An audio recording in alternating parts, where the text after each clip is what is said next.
es le tout suffisant. Nous avons tout pleinement en toi. Tu nous satisfais pleinement. Nous n'avons rien à voir ailleurs. Car tout est en toi. Et tu es avec nous. Et tu es en nous. Merci. Merci pour la rosée de ta présence. Merci pour la grâce de t'adorer en esprit et en vérité.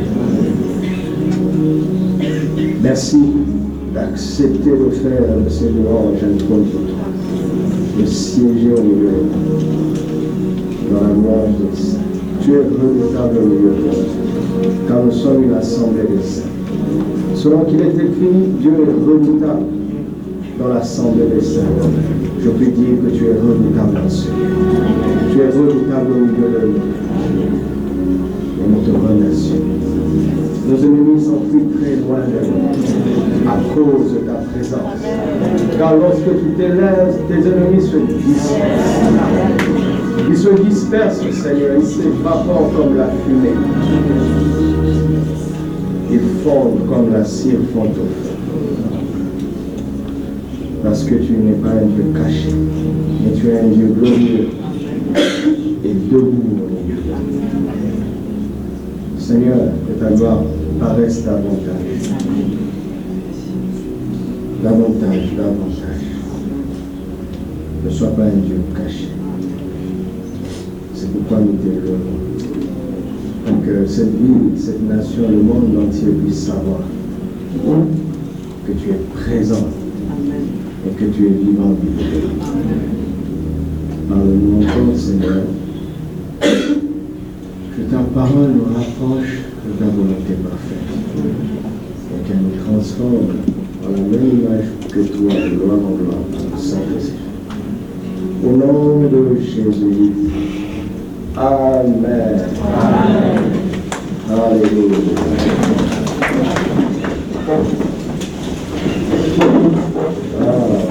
Magnifique. On rend grâce à Dieu, son amour et sa présence au milieu de nous. Bienvenue, bienvenue à ce moment. Alléluia. Hébreux chapitre 12, versets 1 à 2. Notre titre ce matin est celui-ci: les regards fixés sur Christ pour devenir parfait comme lui. Dis à ton frère, et les regards fixés sur Christ pour devenir parfait comme lui.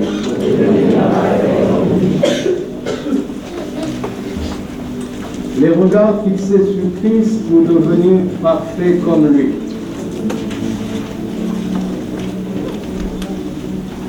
Les regards fixés sur Christ pour devenir parfait dans la foi.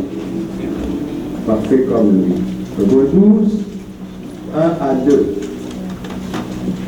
Nous donc aussi, puisque nous sommes environnés d'une si grande nuée de témoins, rejetons tout fardeau et le péché qui nous enveloppe si facilement, et courons avec persévérance dans la carrière qui nous est ouverte, ayant les regards fixés sur Jésus, le chef et le consommateur de la foi, qui, en vue de la joie qui lui était réservée, a souffert la croix, méprisé l'ignominie, et s'est assis à la droite du trône. J'allais dire baisser le volume, c'est pour ça que j'ai dit baisser l'ignominie, c'était déjà dans ma tête, c'est un peu le son du piano. A méprisé l'ignominie, et s'est assis à la droite du trône de Dieu. Au moment où je vous parle, Jésus est où? Assis à la droite du trône de Dieu. Nous avons vu que le Seigneur suscite la foi dans nos cœurs en envoyant sa parole afin de changer notre mentalité, notre système de pensée.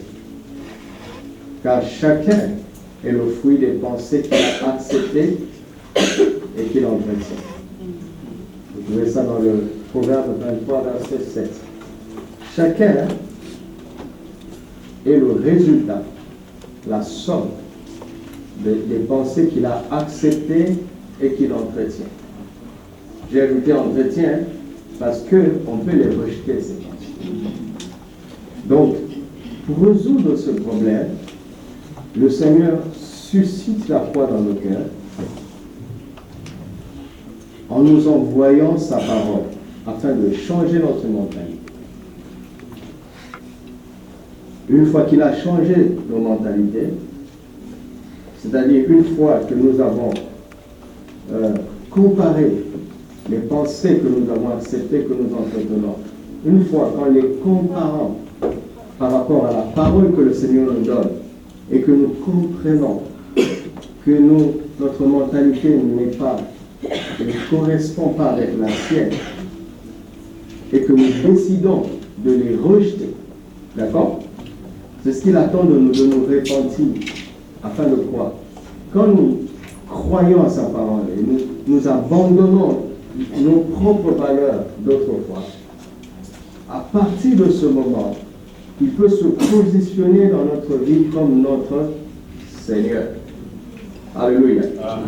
Et notre Seigneur est notre maître à penser, notre maître à parler et notre maître à agir. Alléluia. Amen. Je répète et j'assume, Jésus veut devenir notre maître à penser, notre maître à parler et notre maître à agir.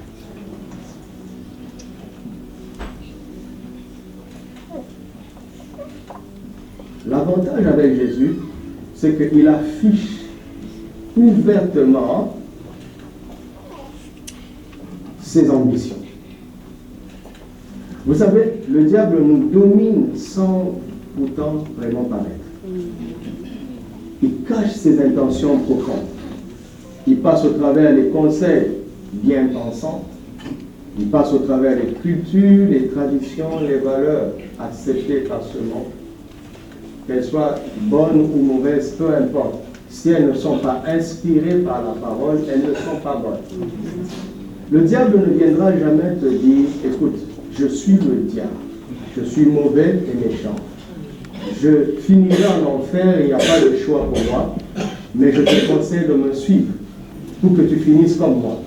Qui va le suivre? Par contre, le diable viendra te dire, te faire des propositions.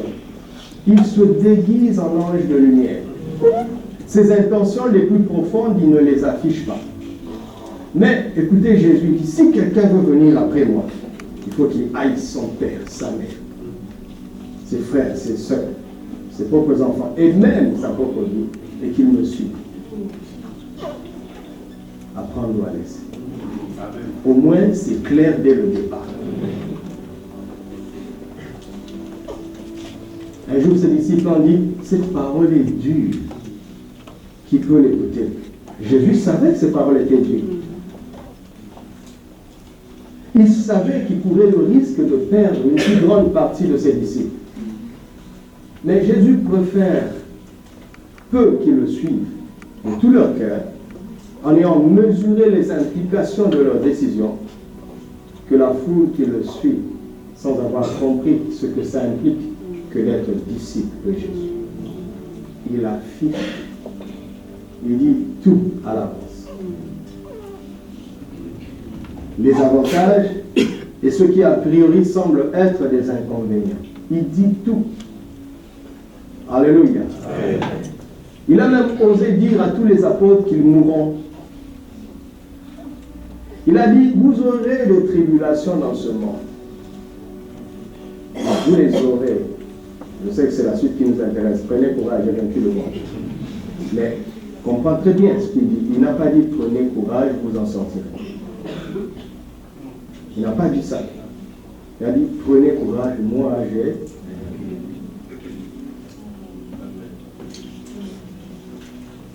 Par contre, lorsqu'on approfondit l'étude de la parole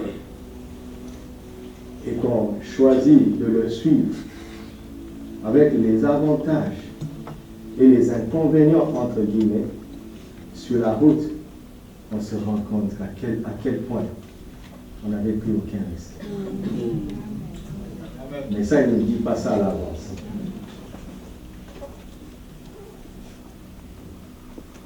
Quand on accepte que Jésus devient notre maître à penser, notre maître à parler, notre maître à agir, notre vie devient comme un arbre planté près d'un courant d'eau, dont le feuillage ne se flétrit point, et qui donne du fruit quand en sa saison. Pas de temps. En sa saison. Et tout ce qu'il fait lui réussit. Comment? En méditant jour et nuit la parole. En persévérant, en fixant nos regards sur celui qui est la parole. Jour et nuit, en remplissant nos pensées de sa parole, en nous entraînant à raisonner comme lui, à penser comme lui, à parler comme lui, pour pouvoir agir comme lui. Et cela en permanence, jour et nuit, c'est-à-dire dans les bons moments comme dans les mauvais moments. Et si on persévère, on finit par devenir comme un arbre planté près d'un courant d'eau, dont le feuillage ne flétrit point, et qui porte du fruit en sa saison.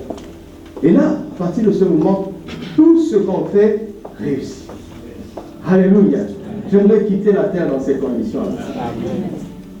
Atteindre un point où j'ai zéro échec dans ma vie, zéro faute, zéro erreur, zéro approximation.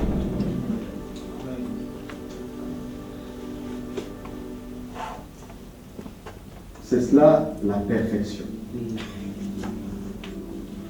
Et c'est ce qu'il a prévu pour nous. Alléluia.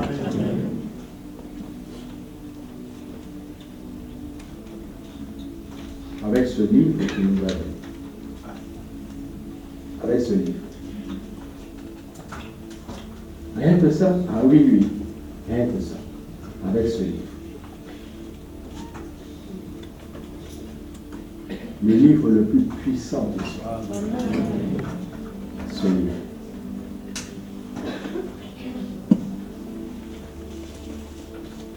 Avant d'aller plus loin dans notre sujet aujourd'hui,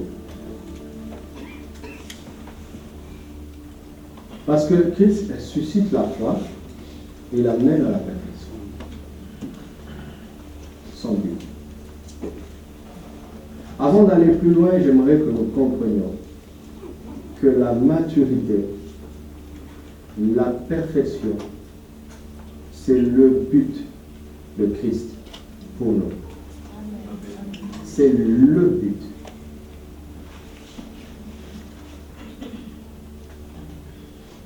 Jésus est venu sur terre et il a testé ce qu'il allait nous dire avant de nous le dire. Il a testé et il a validé. Vous comprenez? Ça a marché. C'est comme un médecin qui découvre un remède pour une maladie incurable. D'accord?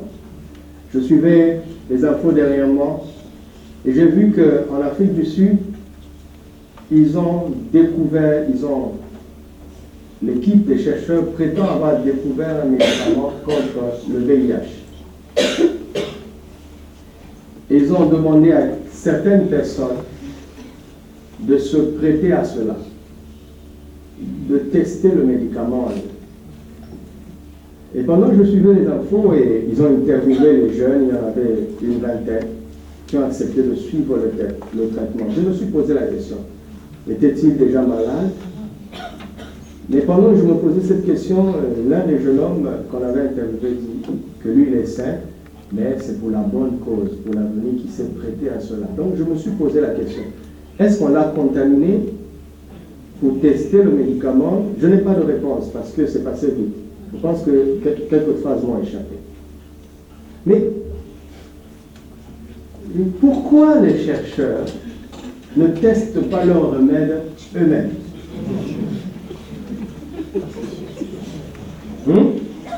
Si vraiment ils sont sûrs de leur travail. Hein?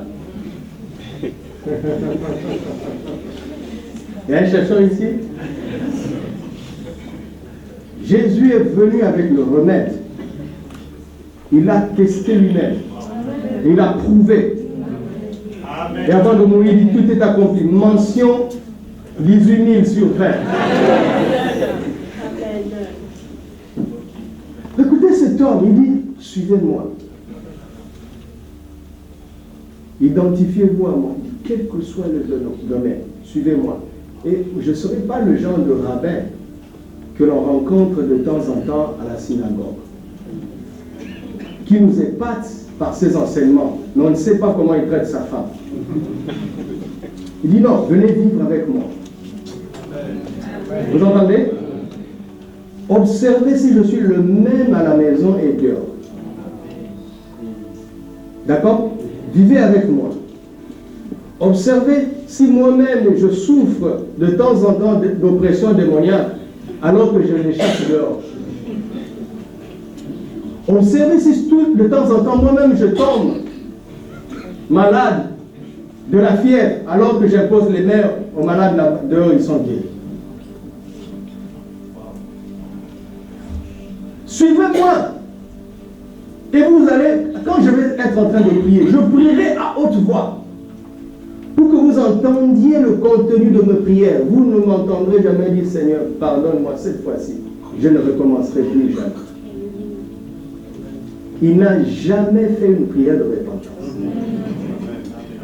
C'est pour ça qu'il priait à haute voix, pour que les autres entendent. Et quand il a fini, il leur a dit, je suis le chemin. Je suis la vérité. Je suis la vie. Si vous voulez imaginer comment un homme doit vivre sur terre, regardez-moi. Si vous voulez connaître la vérité, regardez-moi. Si vous voulez trouver le chemin, quel que soit le sujet, le domaine, regardez-moi. Je suis ce que je dis. Je suis ce que je fais.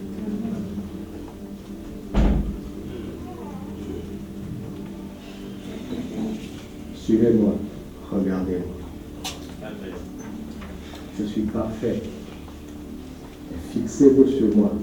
Vous finirez par devenir parfait. Mais vous nous montre que le secret pour atteindre cette perfection, c'est la foi. La maturité dans la foi. La foi vient de ce qu'on entend de sa parole. Alléluia. Amen. Alléluia. Amen. C'est son but. Et quand il est parti, il a donné le relais à certaines personnes sur la terre. Pour nous tous. Lisons Galates chapitre 4. Affichez-moi Galates 4, 19. Et préparez Éphésiens 4, 11 à 15. Galates 4, 19 dit ceci. Mes enfants, pour qui j'éprouve de nouveau les douleurs d'enfantement, jusqu'à ce que Christ soit formé en vous. Verset 20. Je voudrais être maintenant auprès de vous et changer de langage, car je suis dans l'inquiétude. À votre sujet, la version Parole vivante dit ceci. Mes chers enfants, pour vous, j'endure encore une fois les douleurs de l'enfantement, pour que le Christ reprenne forme en vous. Je souffre jusqu'à ce que vous soyez parvenus à une parfaite ressemblance avec lui.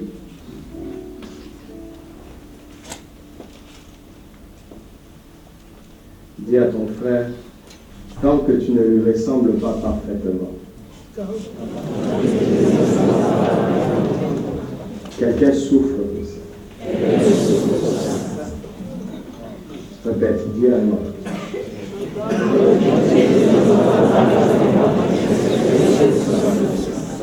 Dis à moi.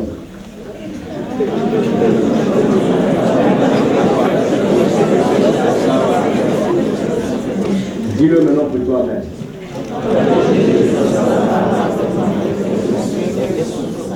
Maintenant, dites avec moi, Saint-Esprit,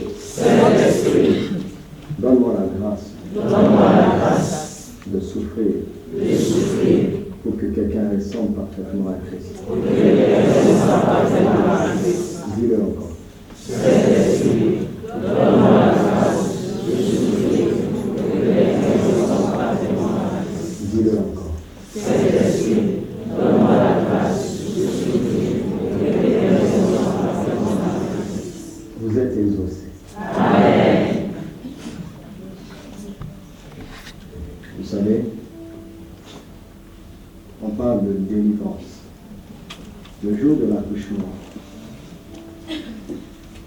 la naissance du bébé correspond à la délivrance de la maman.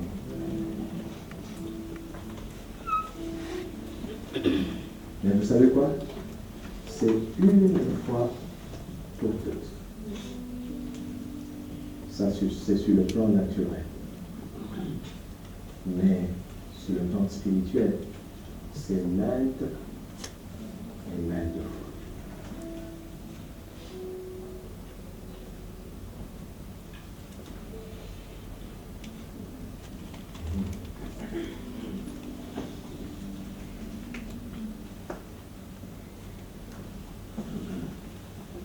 Il y a des gens qui souffrent ça pour que nous soyons de mieux en mieux semblables à Christ. C'est jamais vu.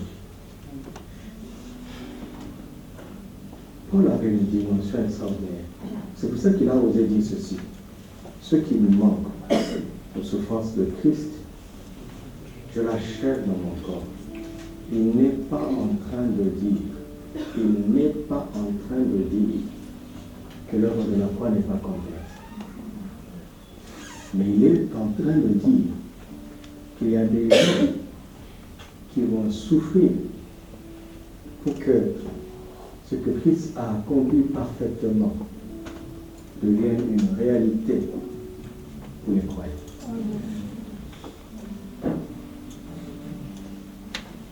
De temps en temps, le savoir nous aidera à être sage.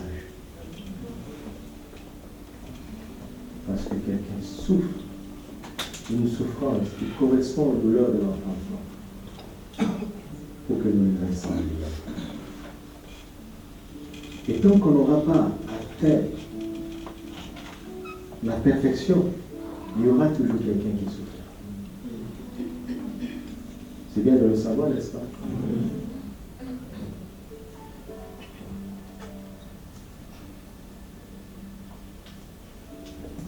Dans le quartier d'où je viens, là où mes parents habitent,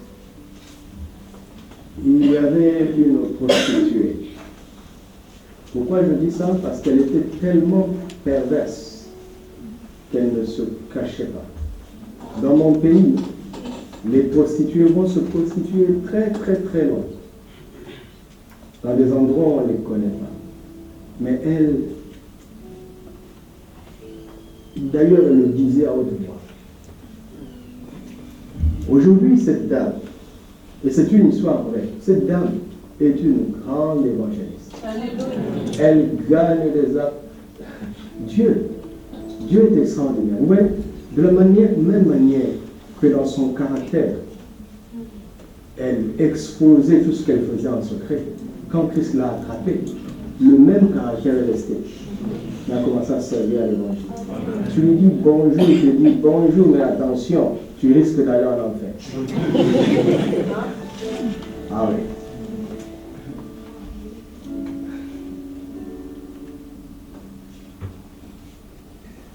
Elle prêche l'évangile à tort et à travers.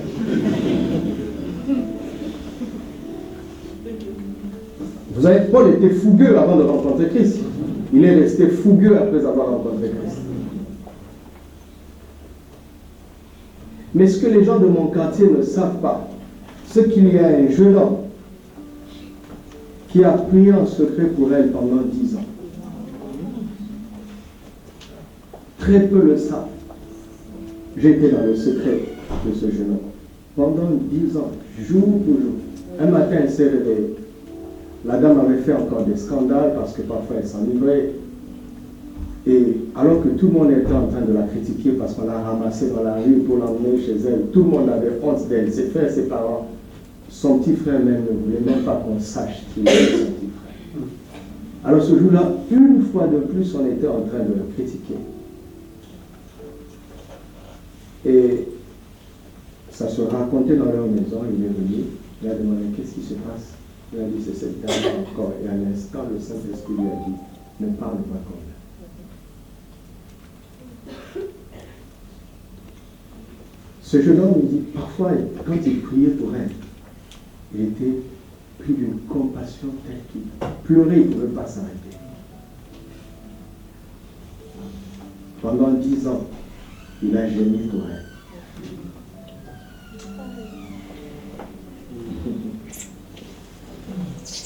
Pendant 10 ans. Vous savez, quand la persécution a commencé dans l'église de Jérusalem, regardez ce qui se passe. Quand nous faisons face à un problème et que nous intercédons, il faut intercéder, il faut prier. Mais souvent nous avons tendance à dire Seigneur, délivre-nous, délivre-nous. Et quand ils ont appris ce que Saul de Tarse faisait, comment il avait pris des autorisations illégales pour aller arrêter les gens, les mettre en prison, l'église était en train de dire Seigneur, Saul de Tarse arrive, délivre-nous de lui. Dieu a exaucé. Il a fait de leur ennemi leur allié.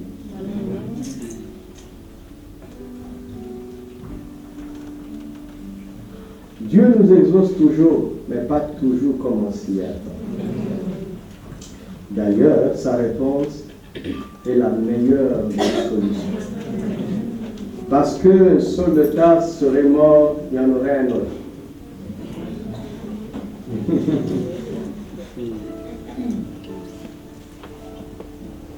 Au ciel, tu verras les gens qui ont pleuré pour toi, pour que tu sois là. Tu les verras. Personne n'est ici par lui-même. Personne.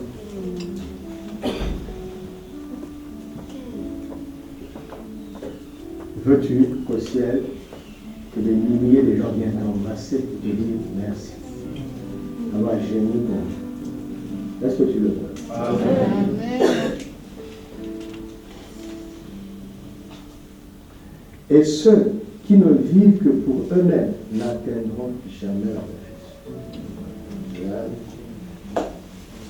Et ils ne seront jamais heureux. Ils ne seront jamais victorieux. Ils n'auront jamais les plus grands honneurs dans le royaume. Jamais. Vous m'entendez? Amen. Éphésiens 4, à partir du verset 11. Et il a donné les uns comme apôtres, les autres comme prophètes, les autres comme évangélistes, les autres comme pasteurs et docteurs. Pourquoi? Pour qu'ils bâtissent les églises, pour qu'ils forment des ministères internationaux et interplanétaires. Hein? Pour qu'ils aient tellement de succès qu'ils font 8 cultes par jour. Hein? Pour quel but?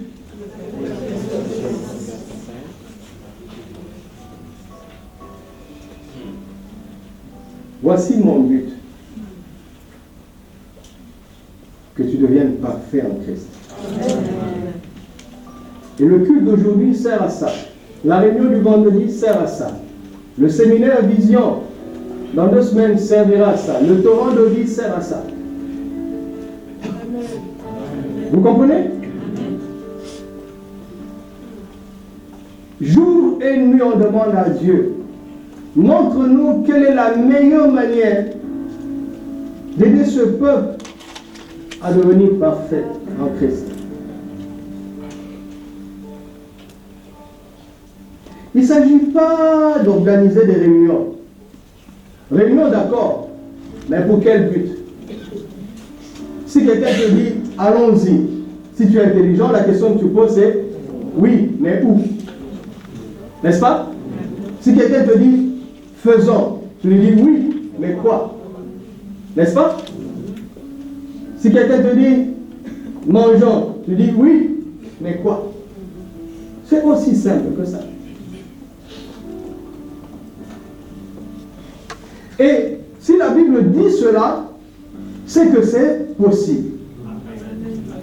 Alléluia. Amen. Il y a ici dans cette assemblée plusieurs qui pensent que la perfection c'est là-bas. Vous savez, parfois quand je prêche, je vois des images. Et parfois, Dieu me montre, vous voyez dans Excel, comment on appelle ça? Les images. Tu peux avoir un cercle où il y a des partitions, 60%, 80%, c'est bleu, rouge, blanc. Mais ça, j'ai vu maintenant. 2 tiers, ici, pensent que la perfection, c'est là-bas. Je vois tout le temps, mais j'en parle pas. Écoute-moi. La perfection, c'est ici. Amen. Écoute, au ciel, je ne prêcherai pas. Parce que tu n'en auras plus besoin. Personne ne dira à l'autre, connais le Seigneur, car tous le connaîtront. C'est ici que nous sommes utiles.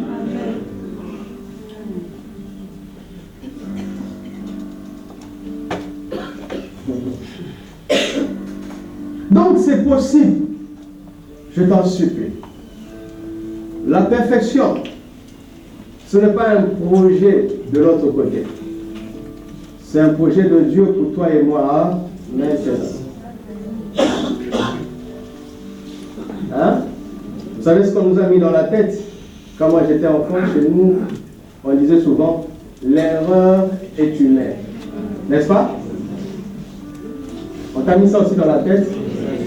C'est faux. Vous entendez? David dit, le Seigneur me conduit dans le sentier de la justice. Il dit, je t'instruirai. Je te montrerai la voie que tu dois suivre. Je te conseillerai et j'aurai le regard sur toi. À chaque fois que nous nous trompons, c'est parce que nous ne l'écoutons pas. L'erreur est humaine, mais ça concerne l'ancienne création. Alléluia. Alors, pendant que nous sommes là, si jamais tu arrives à te tromper, assure-toi que tu t'es trompé, pas par rébellion, mais par immaturité. Je vais expliquer. Assure-toi que tu te sois trompé parce que tu ne savais pas. Mais ne te trompe pas parce que tu as fait le contraire de ce que tu savais. Tu m'entends? C'est pour ça que nous devons apprendre à être humbles devant Dieu. Ne soyons jamais des experts. Seigneur, comment je dois faire? Combien d'erreurs j'évite parce que je choisis de douter de ce qui est évident pour moi. Ma femme peut vous le témoigner. Il y a des situations où c'est évident pour nous qu'il faut faire ça. Et j'ai appris à venir devant Dieu et à lui dire, Seigneur, il est évident pour moi que c'est comme ça qu'on doit procéder. Qu'est-ce que tu en penses? Et quand il nous donne un autre avis et qu'on se range de son avis, c'est ça la repentance. Et qu'on accepte de le regarder comme notre maître à penser. Et qu'on parle comme lui. et qu'on agit comme lui, quand on voit les résultats après, on est émerveillé de voir quel mal on aurait fait en pensant bien faire. Savez-vous qu'on peut faire du bien et aboutir au mal?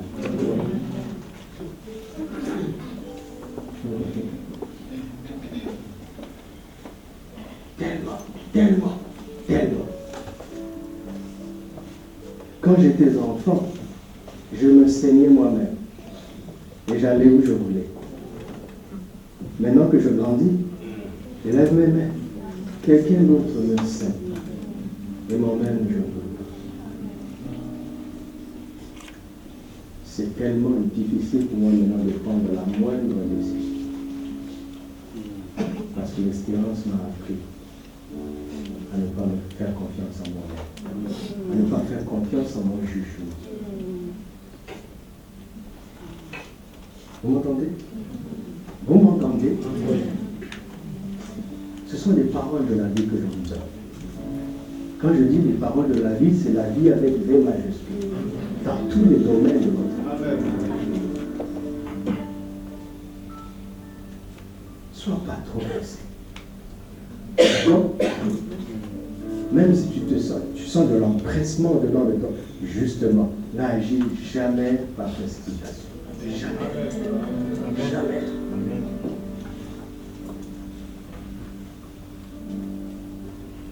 Méfie-toi de toi-même. Compte sur le Seigneur de tout ton cœur. Ne t'appuie pas sur ta sagesse. Reconnais-les dans toutes ses voies. Et il aplanira tes sorties. Vous savez, quand tu es face à une montagne, ou que tu comptes à Dieu, sur Dieu, la planie. Quand le chemin est tordu, il le redresse. Rien que pour toi. Amen. Laissez-moi vous parler un peu avec mon frère. Je suis arrivé au Maroc en 2002.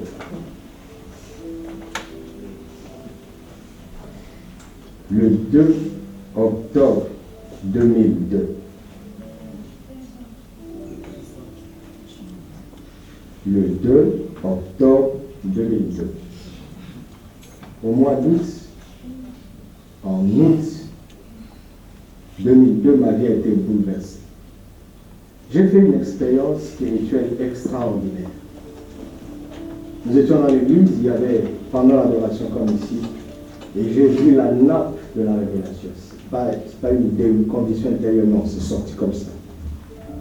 Et Dieu m'a montré un chemin. Il m'a dit, prends ça. Et il m'a dit, laisse tomber tout. Pour me suivre. Vous savez, quand tu vois ça, c'est tellement vrai. Et j'ai mis 3 jours pour dire oui. À chaque fois qu'on commençait à adorer, la nappe révélée. Quand l'adoration finit, la nappe s'en va. Où que je sois, dans la réunion ou dans ma chambre. La seule manière pour moi de ne pas voir cette nappe, c'était de ne pas l'adorer. Mais mon cœur l'aimait tellement que je ne pouvais plus ne plus adorer. Mais je n'aimais pas cette nappe. Parce qu'elle me disait de laisser tout ce qui avait de la valeur pour moi. De tout abandonner de le suivre. 3 jours plus tard, j'ai abdiqué. Et le jour où j'ai abdiqué, c'était extraordinaire. Soyez sensibles à l'esprit quand vous conduisez la gorge. Nous avons fait 2 heures de réunion d'adoration avec un seul cantique. We come to say. Le frère a commencé comme vous commencez. Il nous a fait danser. La danse me permettait d'oublier la nappe.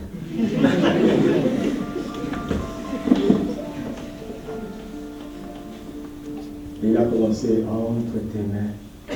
J'abandonne tout ce que j'appelle mien. Évidemment, ça se chante, non? Moi aussi, je dois chanter. J'ai commencé à chanter le Saint-Esprit. Tu mens. Le messager m'a dit, tu mens. Ce cantique est un mensonge dans ta bouche. Donc, qu'est-ce que j'ai fait? J'ai décidé de ne plus chanter. Donc, j'étais là. Je priais, je disais à Dieu, tout ceux qui ne veulent pas entendre. Tout sauf ceux qui veulent entendre. Et le frère du haut de la chair dit, je ne sais pas pourquoi, mais je sens qu'on doit continuer ces cantiques. Je dis, qui es-tu? Une heure, avec le même cantique. Une heure.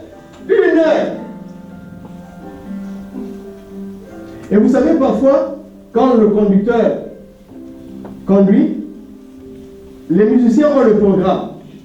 Aujourd'hui, c'est pour vous, n'est-ce pas? Ils savent qu'après ce cantique, il y aura tel cantique.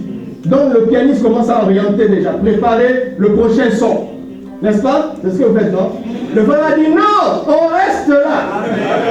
Amen. Mais dans l'assemblée, les gens qui ne suivent pas ça ne comprennent pas. Parce que moi, j'ai quand même une petite oreille. Quand il commence à changer d'air, je dis enfin, mon supplice va s'arrêter. Le frère a dit non, on reste là. Donc le pianiste a arrêté. Après 1 heure, tout le monde, les instrumentistes sont à bande. Le guitariste, moi je connaissais le guitariste de notre église, un escroc. C'est un frère de notre quartier, moi je le connais. C'est un escroc. Mais il est toujours là. Raciste, c'est un raciste. Escroc. Pour la première fois, il a déposé la basse. Il était à genoux. Vous connaissez les batteurs, non? Les batteurs, même n'en parlons pas. Là. Et là, il n'y avait plus que des voix. Dieu cherchait un homme dans l'assistance. Dans une fois de 2 nuits, le Saint-Esprit cherchait un homme. C'était le petit Doudou qui était perdu dans la masse. Et j'ai dit enfin, Seigneur, et avec larmes, j'ai commencé à chanter ce cantique. Ce cantique est un hôtel pour moi. Dans des moments importants, je vais dans un coin et je le chante. C'est un hôtel, ça me rappelle mon appel.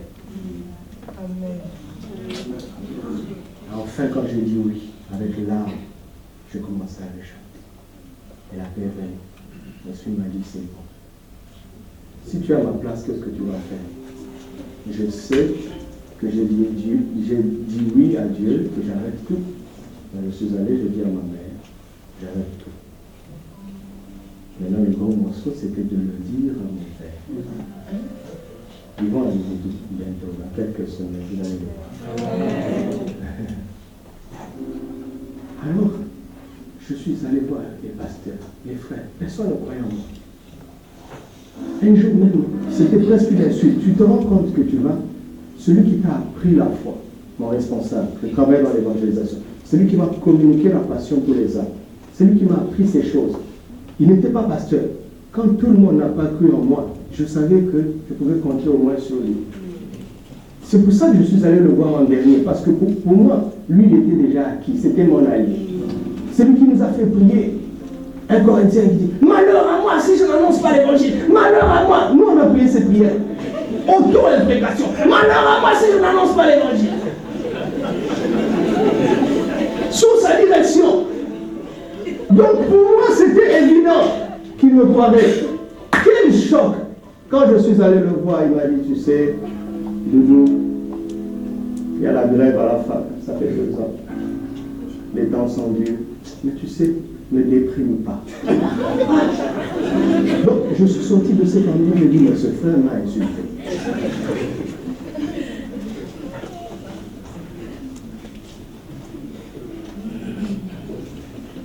Béni soit Dieu pour ma mère.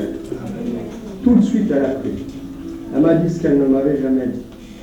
Elle m'a dit à un moment donné, dans les pires moments familiaux, elle est allée en retraite. 3 jours, sans manger ni boire. Elle dormait par terre. Parce que quand elle a reçu Jésus, le Seigneur lui avait donné Acte 16. Crois au Seigneur Jésus et tu seras sauvé, toi et ta famille. Elle a enduré les douleurs d'enfant. Elle m'a enfanté naturellement et elle m'a enfanté spirituellement. Et Dieu lui a dit, tu sais, Doudou est un salaire. Il ne t'appartient pas. Prête-le-moi. Et je tremble, vous savez, quand je vous parle. Je n'arrive pas près de ça. Et pour une fois, sans m'enseigner, sans me prêcher, j'étais déjà prédicateur, elle n'était pas prédicatrice. Et elle me dit une fois, elle me dit, tu sais, je t'ai prêté à Dieu, mais c'est un prêt. Dieu finira par te le rendre. Et je sais que Dieu a dit qu'il n'est débiteur de personne. Si tu lui donnes 10 000, il te donnera combien? Combien de zéros tout à l'heure? Même ça ne m'étonne pas. Je me demandais seulement quand est-ce que ça allait se produire. J'ai confiance. Vas-y. Amen. Quand on s'est accordé avec ma mère, le lendemain, écoutez, je n'exagère pas. Nous sommes tombés d'accord. Ce soir, le lendemain, quelqu'un est venu pour dire à mon père qu'il est en train de gaspiller mon intelligence au Congo. Il faut qu'il m'envoie étudier à l'étranger et que lui, il a la solution. Et que ses enfants étudient au Maroc. Ça ne sert à rien de perdre des années, de faire des démarches pour les États-Unis ou le Canada, sans être sûr d'ailleurs qu'ils vont t'accorder le visa. Au Maroc, c'est facile. Et 3 jours plus tard, j'avais le visa. C'est tellement allé vite que normalement, entre-temps, quand il a commencé, je me suis dit, et demain, ça prend du temps. Entre-temps, j'aurai le temps de dire à papa, tu sais papa, j'ai déjà dit à Dieu que je vais laisser tout. J'étais prêt à lui dire ça. Moi, j'étais prêt.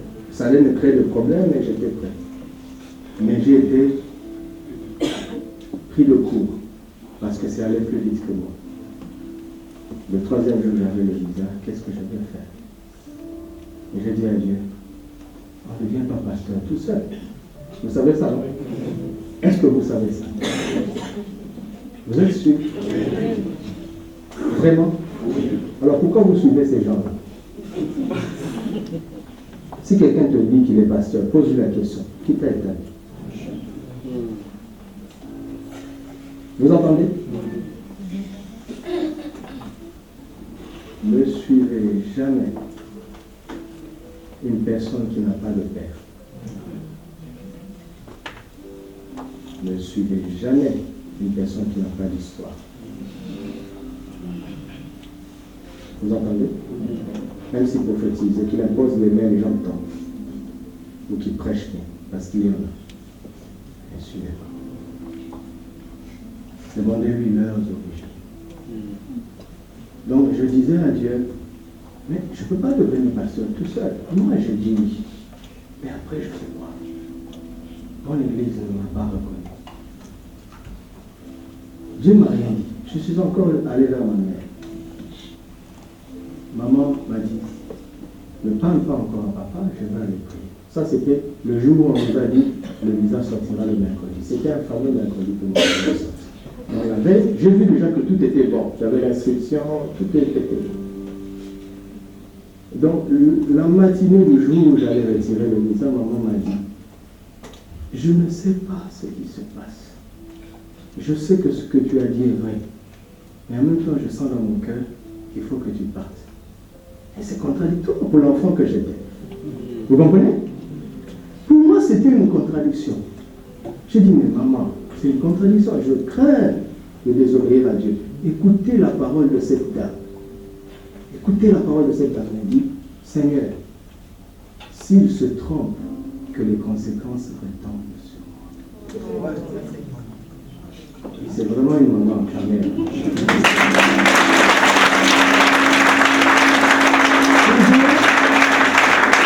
Merci. Toujours elle se repose sur la parole. Elle dit, la maman de Jacob a fait la même prière. Si j'avais refusé de venir au Maroc. Et cela m'a appris à être sûr tout en doutant de moi-même. Ça m'a construit à ne pas faire confiance en mes évidences. Parce que, écoutez-moi, je vous l'ai déjà dit de vendredi, mais j'étais passé vite. Le maintenant de Dieu peut prendre du temps. Parce qu'on dit maintenant, il est l'Éternel. Regardez, depuis combien de temps il a dit qu'il revient bientôt. Parce que Moïse, qui a connu Dieu mieux que nous tous, a découvert que 1000 ans sont à ses yeux, pas comme les jours. Ce n'est pas ce que Moïse dit. Il dit 1000 ans sont à ses yeux comme la veille. C'est-à-dire que quand on compte 1, 2, 3 jusqu'à 1000 ans, pour Dieu, c'est déjà hier. Ce n'est pas un jour. C'est déjà hier. Donc, sa dimension nous dépasse. D'accord? Donc, ce que nous devons apprendre, c'est quoi? Quand il dit maintenant, tu dis oui. Après, tu dis comment? Parce que c'est le comment qui va tout clarifier. Et mon comment a eu lieu 2 ans plus tard. Quand mon temps est venu de me lever, en 2004, la même nappe est revenue. Après 2 ans, j'ai dit, Dieu, ta patience là, vraiment. La même nappe, la même expérience. C'est comme si pour Dieu, c'était la minute d'après. Amen. Et quand il m'a dit, c'est maintenant, lève-toi. Mais les conditions étaient réunies.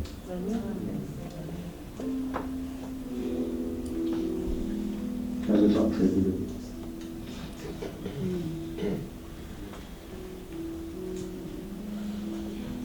Écoutez-moi.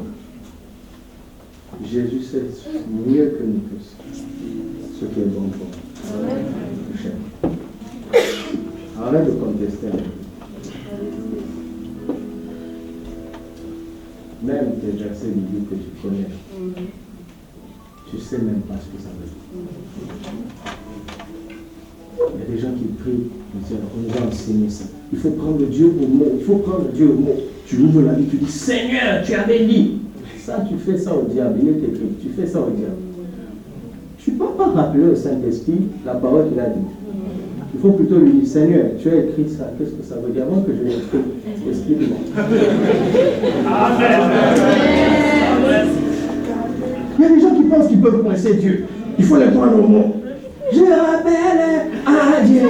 Alléluia. Je rappelle. Il a oublié. Tu penses qu'il a oublié? Il a amnésie. C'est un grand-père. Il souffre d'Alzheimer. Je rappelle à Dieu. Je chante pas ça. C'est lui qui doit revoir ma situation. Celui qui gouverne l'univers va s'asseoir sur ta table pour s'occuper de ta situation. C'est à toi de t'occuper de la sienne. Qui est le chef? Amen. Qui est le chef? Il suffit de voir le clip, tu comprendras où est-ce qu'il a puisé ça. C'est lui qui doit revoir ma situation. Ta situation, tu es au centre du monde. Qui est au centre du monde? C'est Jésus. Amen. Tout a été créé par lui et pour lui. Amen. Personne ne doit être au centre. Sors du centre. Remets-le à l'intérieur. Abandonne ta couronne. Cherche son avis à lui. Renonce à ta volonté. Lui-même a osé dire non pas ma volonté mais la tienne. Lui.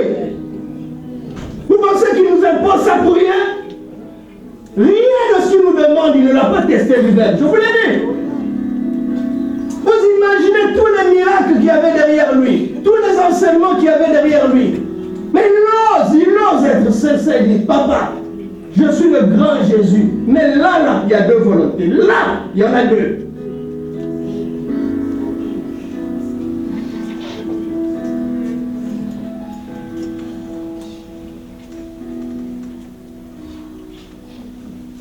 C'est pour ça, parfois, on pleure. Je ne sais pas. Parce que ce n'est pas toi qui souffres. Ta folie fait souffrir les gens. Tu ne vas pas dire. Et il y a des gens qui osent nous mépriser alors que c'est pour leur vie. Ils osent regarder le pasteur et dire c'est ma vie, j'assume.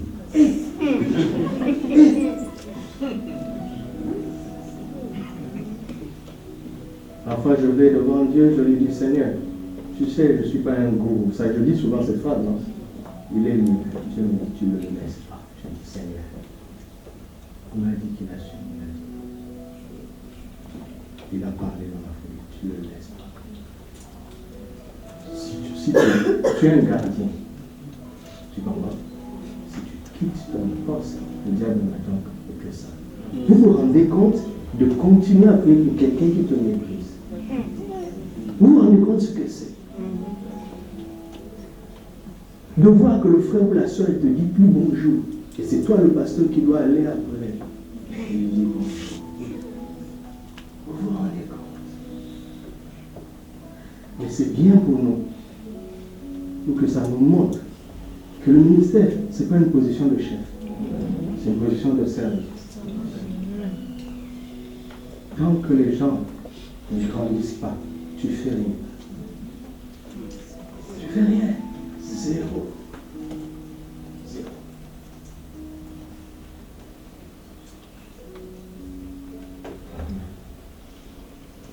Et donc, nous devons gémir tous les jours pour que personne ne détourne les regards de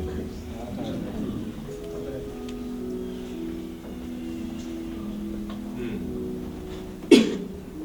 Colossiens 1, 28.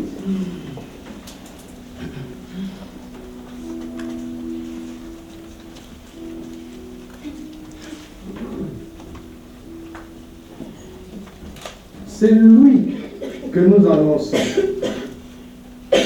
exhortant tout homme et instruisant tout homme en toute sagesse,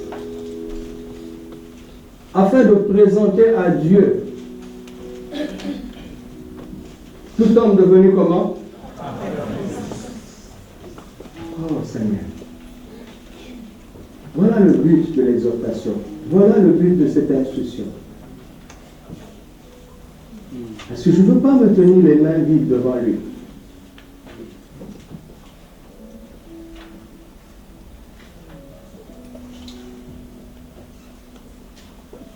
Un homme de Dieu dont je ne citerai pas le nom, est-ce que je dis est authentique? Parce que ça vient de sa propre bouche. Il a rempli des stades. Je ne peux pas compter le nombre de miracles de son ministère. On dénombre par millions, dizaines de millions, le nombre de personnes qui ont répondu à l'appel au salut durant ces croisades. Un grand homme de Dieu.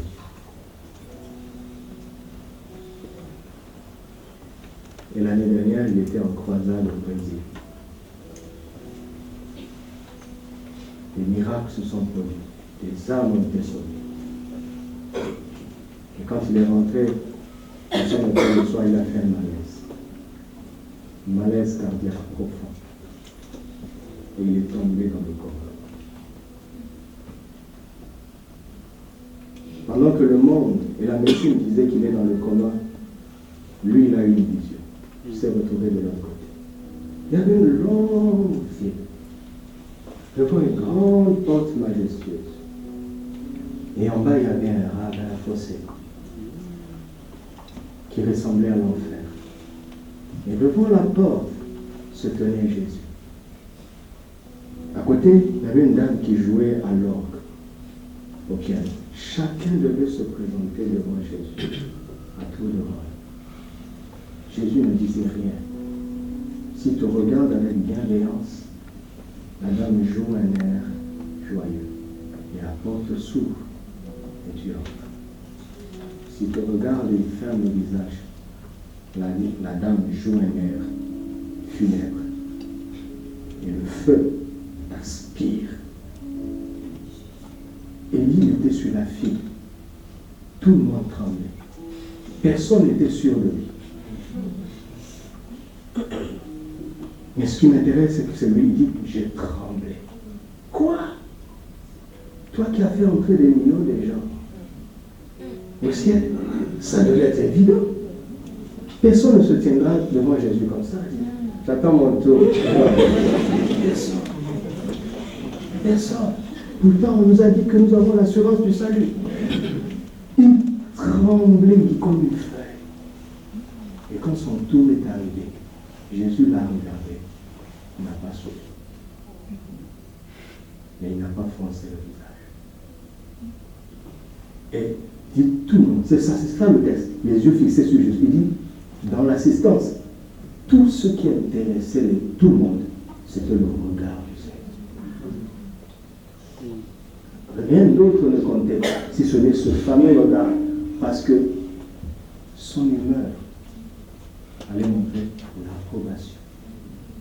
ou la désapprobation. Oui, Jésus ne vient pas sourire. Ça vient une douleur profonde. Que Jésus ne te sourit pas, ça fait mal. Et il s'est réveillé. Pour les médecins, ça y est, on a réussi à le récupérer. Ils se sont battus, les médecins. Il est très reconnaissant envers ces médecins. C'est vrai, ils se sont battus. Et quand il s'est réveillé, le Saint-Esprit lui a dit, je te donne une seconde chance. Qu'est-ce que ça veut dire? Il allait se retrouver là. Quel gâchis! Quel gâchis! Et il a commencé à enseigner. Je le tiens de son enseignement lui-même. Il était encore dans une conférence de pasteur. Et il est en train de dire ça au pasteur. Il dit, oui, je sais, nous avons prêché l'assurance du salut. Nous avons prêché. Mais regarde, Paul dit, je traite durement mon corps. Je le tiens assujetti. Pourquoi? De peur d'être rejeté après avoir prêché à Jésus. Et il a été suffisamment honnête pour dire, si j'étais mort là, à la fin d'une croisade, où il y avait des milliers de conversions, je me retrouverai en enfer. Lui-même, il sait pourquoi Dieu l'a désapprouvé. Il sait. Il a avoué à ceux qui le supervisent. Il a avoué. Cache pas. Ne cache pas. Ne sois pas seul, sois couvert par quelqu'un. Sois redevable en quelqu'un. Commence par le Seigneur, mais sois redevable à quelqu'un.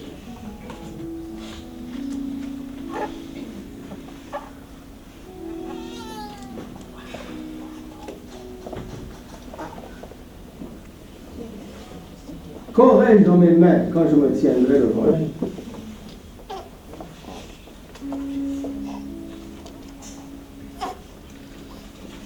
Qu'auras-tu dans tes mains quand devant lui tu te tiendras? Verset 29. C'est à quoi je fais quoi? Je fais quoi? Je travaille en combattant avec sa force qui agit puissamment en moi.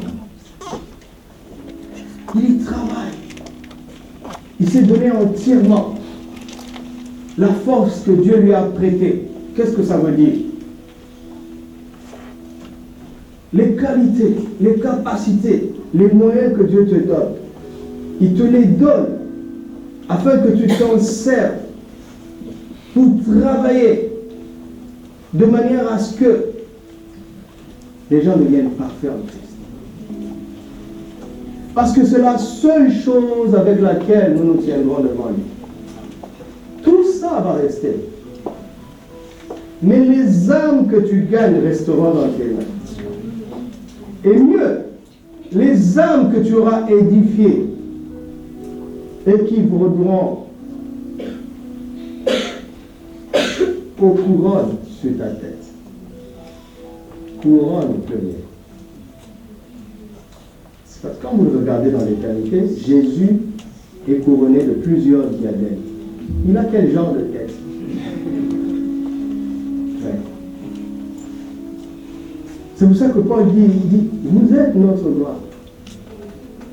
C'est vous qui êtes la lettre de Christ, écrite par notre ministère. C'est vous qui êtes notre lettre de recommandation. Ce n'est pas l'adresse et les réunions qui prouvent que j'ai un ministère, mais c'est ce que tu deviens. Écoute, quand tu rentres chez tes parents, je n'ai pas besoin que tu parles de l'église. Que ta vie parle. Et tu verras que les parents vont dire, donne-moi un peu le numéro du pasteur. Ça nous est arrivé. Mais si tu dis, le sang de l'église, et puis on regarde ta vie, on va être découragé de ce pasteur.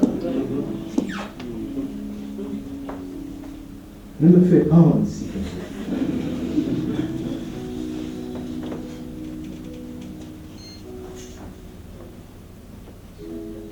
Les regards fixés sur lui.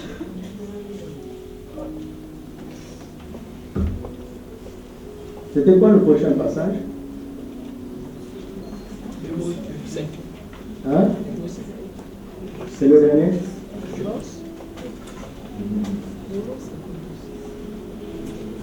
Je vous ai prêché les versets de mon titre. Et pas le message qui est à l'intérieur. C'est les versets de mon titre.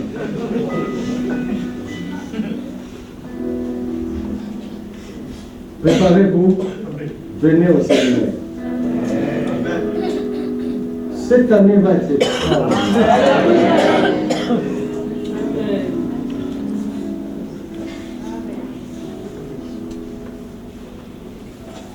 Cette année, il y aura l'accélération de notre maturité. Cette année, il y aura l'accélération de la perfection. Parce que Sion, c'est une montagne extraordinaire. Alléluia. J'espère que vous commencez à vous en rendre compte dans le torrent de vie. Ne négligez pas le torrent, c'est un support extraordinaire. Ça nous aide à gagner du temps. C'est comme si je mets dans tes mains 30 prédications. En plus de ce que nous faisons ici. C'est le même sujet.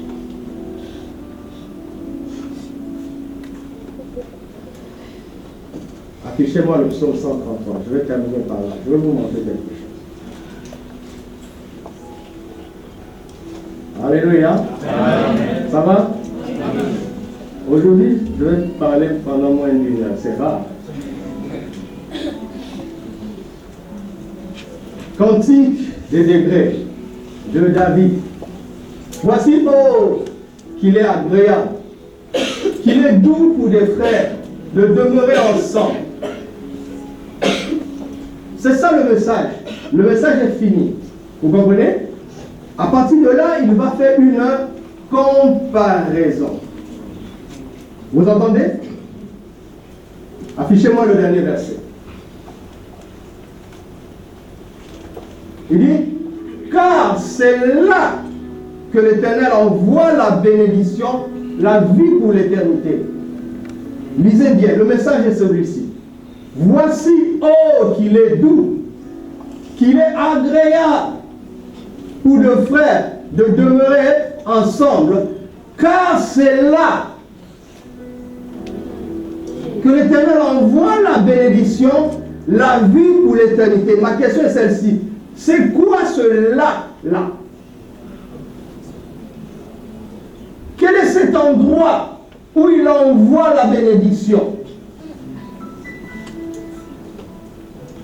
Est-ce que c'est 79 Jabir Nolial? C'est l'adresse ici. Non. Il y a une adresse où le Seigneur envoie la bénédiction et la vie pour l'éternité. Mettez-vous à la place de David. David voit les choses prophétiquement et il n'a pas tout le langage qu'il faut pour les traduire parce qu'il est dans l'Ancien Testament. La vie pour l'éternité, c'est ce que le Nouveau Testament traduit par la vie éternelle, qui n'est pas une très bonne traduction. Parce que, il faut aller dans le grec, c'est Zoé. Parce que pour nous, la vie éternelle, c'est une vie qui dure, et qui ne s'arrête pas. C'est pas vrai. Si c'était le cas, nous ne mourrions pas.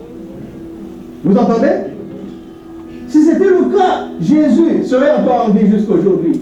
Et il resterait jeune. Mais il a fait 33 ans, ça a suffi. Parce que Zoé, ce n'est pas une durée de vie, mais c'est une qualité de vie. Et c'est une qualité de vie qu'on ne trouve qu'en Dieu. Zoé, c'est la vie de Dieu déposée dans un corps humain.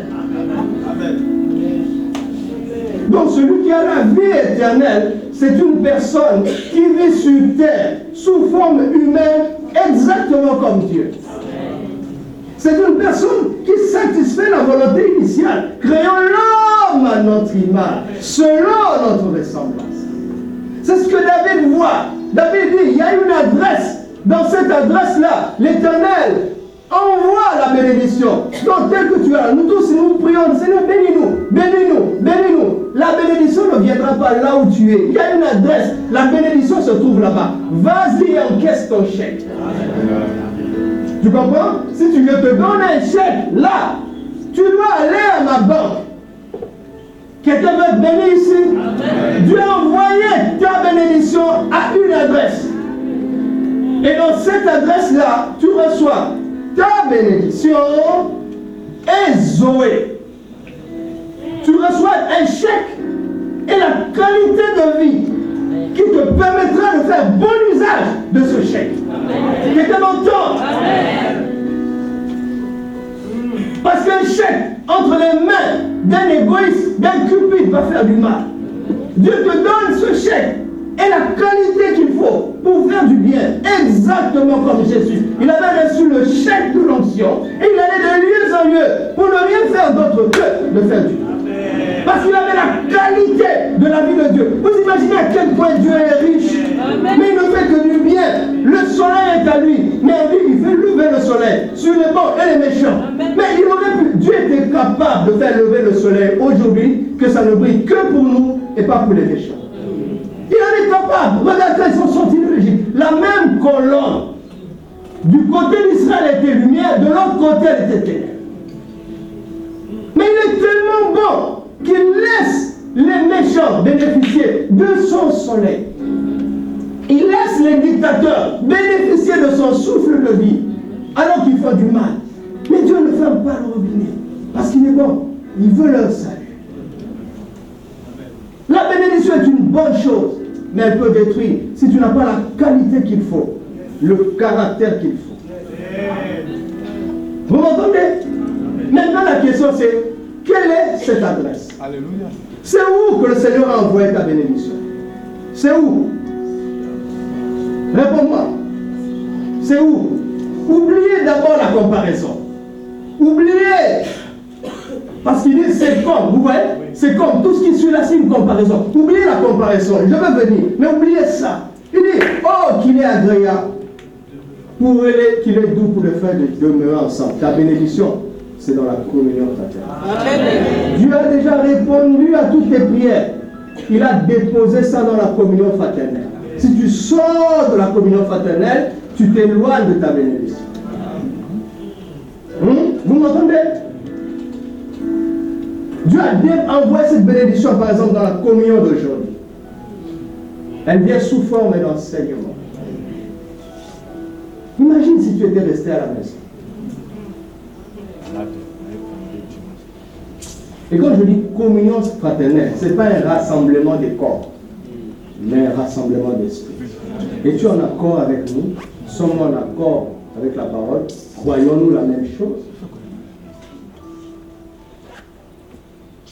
C'est pour ça que les ministères de la foi, comme nous l'avons vu dans Ephésiens 1, sont là, les ministères de la parole, pour faciliter l'unité de la foi. Alléluia. Amen.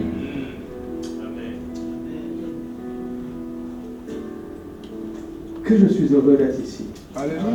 Parce que ce matin, j'ai trouvé ma bénédiction. Ce matin, j'ai progressé dans la qualité des hommes. Oui, j'étais béni quand j'étais assis là. Que je suis heureux d'être là. Ce n'est pas de la blague. Ce sont des réalités. Mais il dit, maintenant venons-en à la comparaison, parce que la comparaison va nous montrer quel est le moyen spirituel que Dieu utilise pour faire ce que David a dit. C'est comme, affiché, c'est comme l'huile précieuse qui répandue où? Et descend où? Et sur la barbe de qui? Et qui descend où? Continue, c'est comme? Qui descend où? Car c'est là.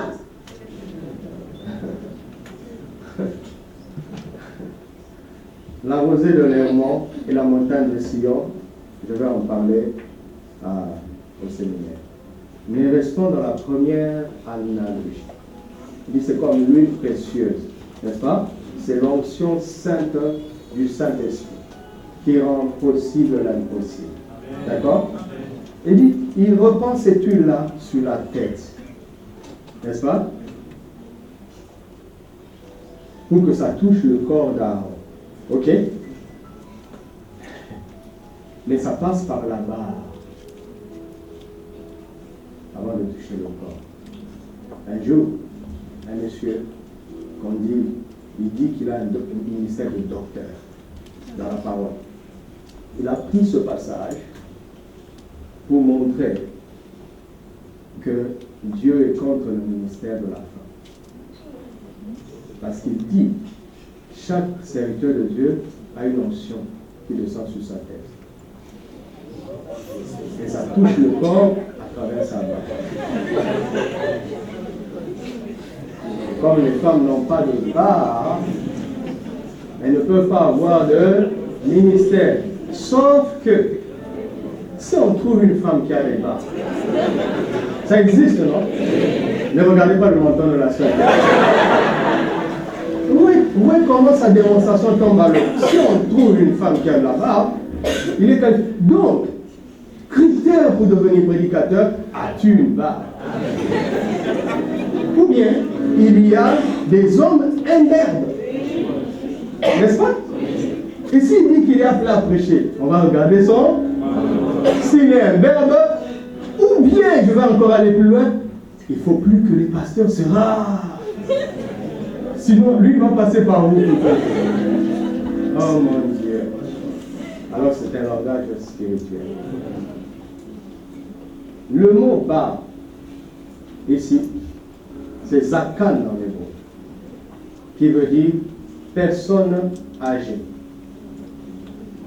Et il vient du dérivé zaken, qui veut dire qui montre des signes de sa maturité.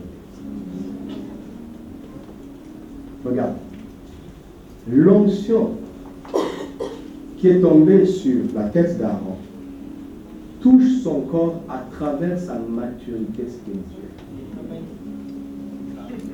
Vous avez compris ça? Amen. Vous avez compris? Écoute, regarde ce que Jean dit, petits enfants. Vous avez l'onction. Vous connaissez ça, non? Pourquoi ça ne fonctionne pas? Parce que tu n'as pas de zakat. Tout le monde ici a une onction spéciale du Saint-Esprit. Mais pour qu'elle touche le corps, il faut la maturité. Amen.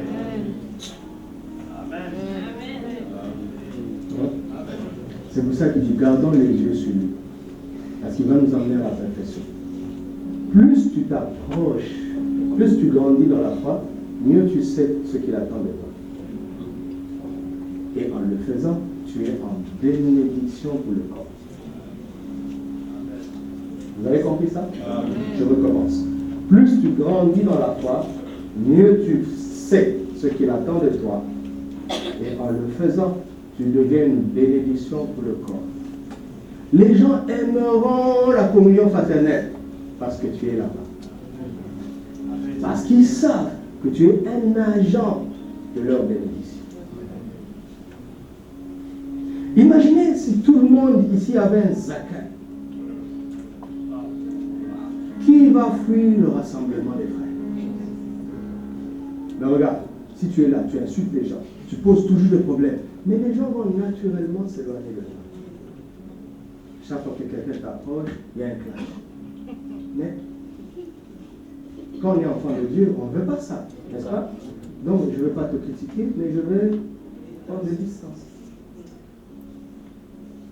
Mais si tu as le zakat, les gens viendront parce que c'est toi. Et si c'est chacun d'entre nous, vous vous rendez compte? On n'a pas besoin de culte. Hein? Il y aura des jours où nous allons faire 40 jours, une réunion tous les soirs, et ça sera plein. Les gens vont oublier les difficultés des transports et leurs occupations. Ils vont oublier ça. À cause du zakat. Parce que celui qui zakat manifeste la bénédiction dont nous avons besoin. J'ai besoin que tu zakat. Parce qu'une partie de ma bénédiction est entre tes mains. Alléluia. C'est pour ça que chacun doit s'identifier à Christ, le modèle parfait, pour mûrir et devenir parfait comme lui. Qu'est-ce que nous allons être un peuple magnifique? C'est ça, c'est un peuple où il fait beau vivre. quand vous vous rassemblez, personne ne boit de l'alcool, personne ne fume. Et la police est comme. C'est du sacré.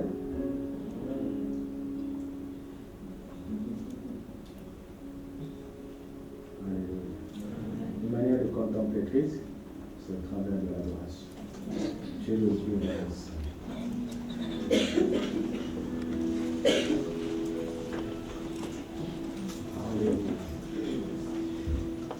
Et pendant que nous l'adorons à travers ce cantique, je te propose un seul sujet de prière. Seigneur, aide-moi à fixer les yeux sur toi. Aide-moi à m'identifier à toi.